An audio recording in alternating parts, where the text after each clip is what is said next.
Hey guys, welcome back. Tisha here, back for another review of Love and Marriage DC. I may leave out some parts. If there's something that I leave out that you would like to discuss, please put it down below in that comment section. Go ahead and ding dong, ring that doorbell. And subscribe if you haven't done so already, because we are going to get started. I first want to ask, what did I watch? Y'all, I'm gonna read straight notes at the top because I was annoyed. Sherelle in that wig is getting on my nerves. Ashley and her attitude is getting on my nerves. You cannot keep calling that grown man a little boy and a sassy bee and all those other things and then want to kick down doors when somebody talks about your little husband. Ashley, to me, is officially a mean girl. Now, she's not alone, but she's officially a mean girl. She wants everybody to side with her, even if she is doing things wrong herself, including her husband. Joy, to me, and some of you may not see it here, but I've witnessed it on the other show that she's been in, has a passive aggressive mean girl attitude. If you watch Ready to Love, the best time where it was shown was at the reunion, because she was very, very mean, very rude, very condescending, very snarky with Dakia, who also had a connection with Clifton, and she tried to dismiss it and demean her and make it seem like she was making it up when we ourselves saw it. She was nasty to her on the reunion, even though Dakia wasn't being disrespectful, mean, or anything like that. Because Joy, too, is a mean girl. Joy and Clifton weren't not at breakfast, and yet we still are talking about them. The Tylers are supposed to be neutral, but the Tylers stir up some of these issues as well, because they keep on supposedly trying to fix the situation, and then they're running back and telling things, sometimes adding a little bit, sometimes taking out a little bit, but I'm going to talk about that later too. So we begin the episode with Quick and Ashley continue to make things more complicated than they have to at this dinner. At this point, they're making me, for their issue, side with Clifton and Joy, even though I do not like them. They eat, the meal is done, everybody leaves because they just don't want to be around Clifton and Joy, apparently. So it's the next day, Valentine's Day, and they begin first thing in the morning talking about Quick and how he brushed off Clinton. So you see Clifton and Ashley talking about it, as well as as well as Raina and Jamie. Raina points out that she believes that one of the reasons why he did that Quick brushed off Clifton, is because Ashley made it seem like Clifton did something disrespectful, which is something that he didn't do. Did he lean into her? Yes. Whether that was aggressive or not, that remains to be seen. I can't tell Ashley how she felt, if she felt that it was aggressive, but Ashley was being aggressive as well. You can't get mad that the man is leaning over you and you're then doing all like this in his face. It's just like pot, meat, kettle. Both of y'all were wrong in various ways.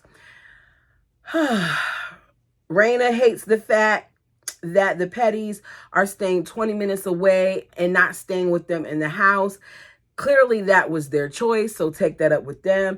I don't understand why we now have Sherelle downstairs still talking about the issues that Joy has with Black. Even if she has accused him of bad business practices and her being a side chick, at this point, what does it matter? How long has it been? They've already did their version of talking about this when Joy and her talked about it. So why do we need to talk about it some more? She doesn't like him. Move on. So they sit down and have breakfast. Yusha gives Winter her Valentine's Day gift, which is some Louis Vuitton and candies in a card, as well as a letter. It was sweet, but it made me cringe because I don't understand why that letter was read in front of everybody. If you want to present her with the gift, go ahead. But the letter, to me, do that in your own room. Raina announces to Winter that Joy and Clifton will not be going skiing, but they'll be there later tonight for dinner, which it was no point in saying that because even though they didn't go skiing, they were there to see people ski. Ashley says, it sounds like they should have stayed home. All of them should have stayed home if they were going to keep talking about this stuff. I don't know why production thought that this would be a good idea. Me personally, don't waste my good holiday with Miss Mess. Raina says, he did not disrespect you or get in your face, Ashley. Ashley tells Raina, yes, he did. So he ain't stand over me like this. And Raina says, no, he did kind of lean over her. So this was a little bit, maybe not as aggressive, but he did it. Ashley says, Raina, your team petty, so it's whatever. Jamie says, you're not going to take accountability for the whole situation. She says, my accountability was that I never wanted them there in the first place. So take that up with your husband, because your husband invited them even though you never wanted them there in the first place. Then you hear Sherelle talking about her issues yet again. I'm tired of seeing these grown people argue over stupid stuff. They go skiing. We see a lot of falling, especially by Raina. Despite there being an instructor, some of the ladies stop skiing and they drink. Then, as the ladies are sitting down, Joy and Clifton arrive to say hello to Raina and Jamie. That's what he said in confessional, even though they said they weren't coming. Winter and Black go to attack a big hill because the instructor says that they can do so, while Ashley and Sherelle go inside to be away from Clifton and Joy. So Raina uses this time to let Joy and Clifton know about what was said at the table during breakfast, about Clifton being disrespectful and how Quick believes it. Jamie suggests that there be some form of apology on both sides. Joy ain't having it. She does not feel like they need to apologize, but she does feel like Ashley does. I do agree that Ashley needs to apologize because Joy and Clifton walked in with decent energy. They spoke to everyone when they came in, much like they did when they entered the house and they spoke to everyone. Now, their energy at the game was better than their energy at the house, but I even though I don't like them, I gotta say I can understand why they would be defensive going into the house. Raina tells them that they said that you all were taking the petty side. They did not say that. Ashley said it, and that's why sometimes I want Raina to not carry bones, because she adds or takes away from the context of things sometimes when she carries the bones. Joy says as far as she's concerned, they can all just agree to disagree. I'm with Joy. If you agree to disagree and leave it alone, then good. Y'all are all on the show together. We're expected to film certain scenes. At some point, you're going to have to film the scenes.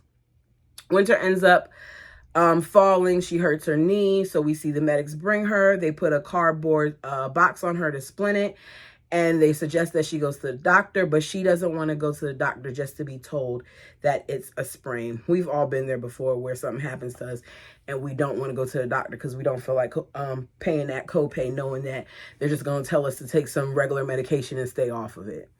Jamie points out how a year ago they wouldn't even want to be in the house with Winter, and now they're concerned about Winter hurting herself, so that there should be some type of hope for them to get together. So they go back to the house, they order pizza and wings, and the energy is off yet again. I don't understand why these people can't push through.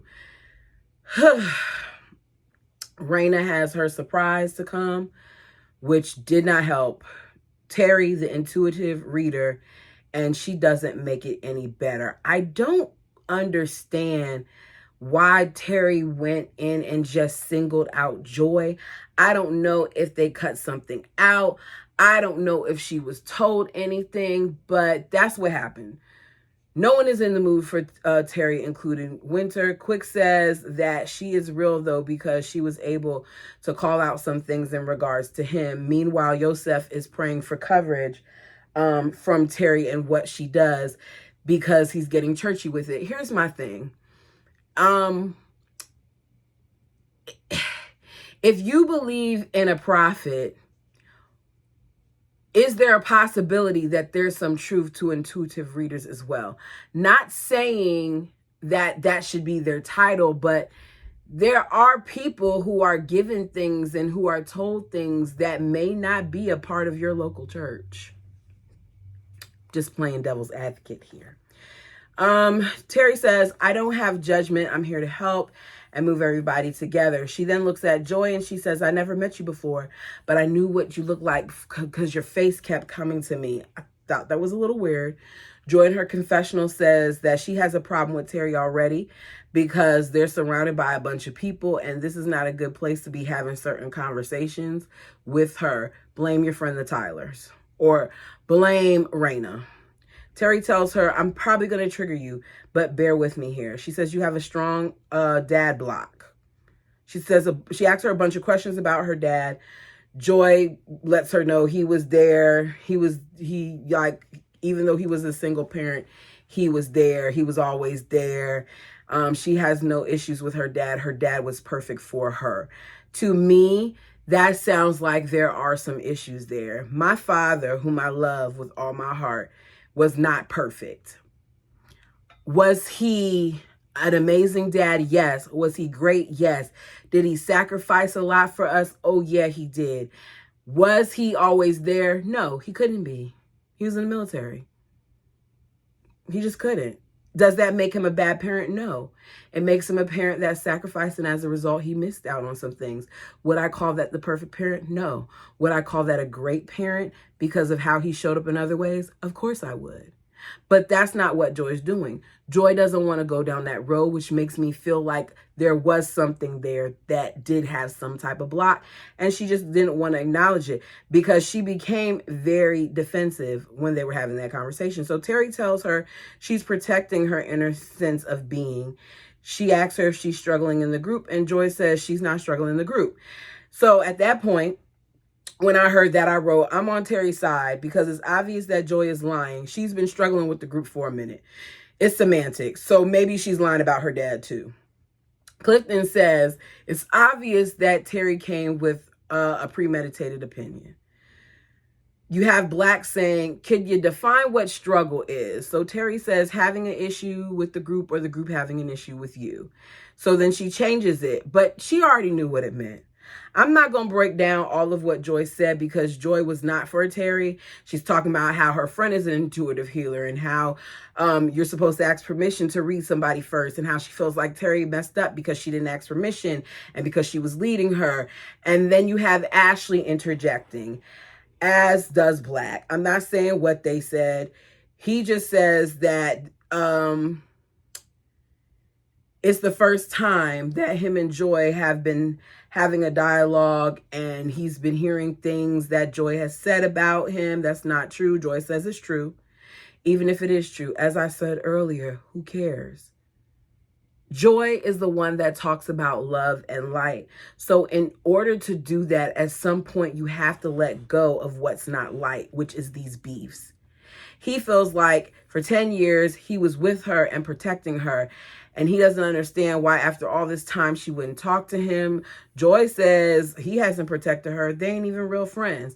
They didn't spend holidays together and she doesn't even know his birthday. And she keeps talking about the birthday thing. I don't think holidays or birthday have anything to do with it. There are friends that I've been friends with for years that I may remember the month that they were born, but I may forget the date and I may have to look at Facebook or hurry up and look on my phone. Does that mean that they're not my friend? No, just say you're not friends. What does the birthday thing have to do with it? Joy asks, how did you and Sherelle meet? She says in confessional that they're quiet and they're not answering because they met at an event when he was with my friend and he took her home. She doesn't say it to them or him. She just says it in confessional. She tells her, Sherelle does, Joy, you saying that I was the side and I wasn't. She asks her if there's anything else she wants to talk about. That's what Joy says. Because, like I said, Joy has a mouth and she's passive aggressive. Terry tells Joy she's judgmental. There's a lot of animosity and anger there. She is a little judgmental. She says there has to be forgiveness to get past it. Black says he's been asking to speak to this woman for months. Joy says this woman has a name. So then he says, I've been asking to speak to Joy Petty for months and she refuses to speak to me. Was he trying to be disrespectful by saying this woman? Yes. But Joy was disrespectful the entire time too, as she sat on that couch and was mumbling and uttering things, as was Sherelle, as was Black. Like, all of y'all getting on my nerves. He said, we were cordial 6 months ago. She denies it, says everybody has a horrible recollection of time in this group. I say it again, who cares? She says, Black, this is Terry, you have passion and you do have truth in there. And as she's saying that, Joy walks out. Why did Raina think that this would be a good idea?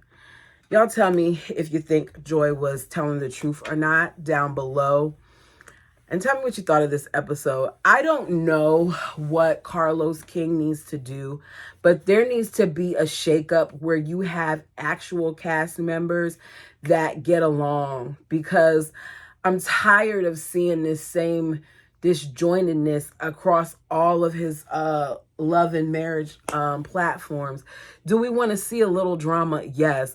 But when it gets to this point where for the entire season, where, matter of fact, we ended last season with this. So we're now into season 2 and it's still the same thing. We don't want to hear about it anymore. Go to something new. If they can't come together and be cordial and work with each other and not have all this pettiness and not let the wives get into whatever the situation the husbands have and all that other stuff, then get off the show. Because at this point, this is my first season really reviewing it. And I'll be honest, it may be my last. I want to enjoy a program when I'm watching it. I don't want to come up here and have an attitude because I just sat here and watched this foolishness. I don't know what's going on with these ensemble casts, but they're not doing what they need to do. Work for your check and stop with the pettiness. Until next time.